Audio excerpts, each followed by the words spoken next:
The law provides a number of governance options in an SAS company. The simplest arrangement is where we find a single-person management structure. That is just one CEO, no board of directors, no secretary. One CEO appointed by and answering to the shareholders. And we see this arrangement in easily more than 90% of all SAS incorporations. It has a lot going for it in terms of simplicity of decision-making and is very well suited to smaller companies with a simple shareholding structure.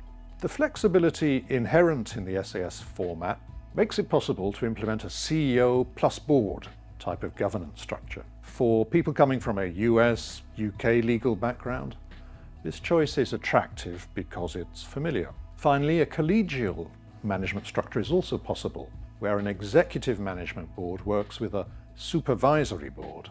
The power split here is slightly different to a CEO and board arrangement and is derived from legal practice in Germany.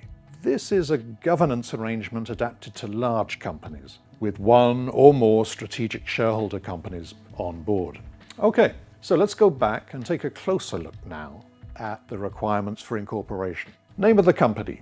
You should certainly check that the intended name of your new French company is not already taken by someone else. Avoiding conflict with the first company and confusion in your customers' minds are two good reasons for this. You can run, and you should run, an initial check on the INPI, I-N-P-I, the INPI site in France. An in-depth check for 50 euros per name can be done. And the site, the INPI site, can be switched to the English language. It contains data from all 27 EU countries. So you see, really, you have no excuse not to do this check. If you intend your French base to be a European beachhead, then maybe you should think about adding the word Europe to your company name to show your intention. And bear in mind, you also have the possibility to use a commercial trade name separate from the name of your company.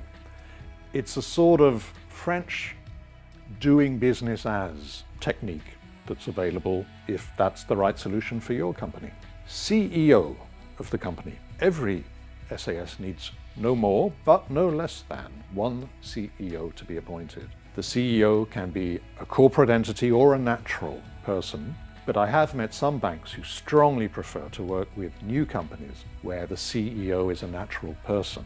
So it's best to check that point at the bank in parallel with your work to draft your bylaws. The CEO does not need to be resident in France, but if they are resident, they will need a residence permit for non-EU nationals. And you should also note that being appointed a CEO does not create any visa or residence rights. The CEO is the legal representative of your SAS company and is therefore liable for the actions taken in the name of the company. Might be a good idea to get a briefing on what is allowed and what is to be avoided if you're thinking of taking on a CEO position. Perfect. You now have the name of your SAS company and your first CEO. Time to complete the file with some share capital.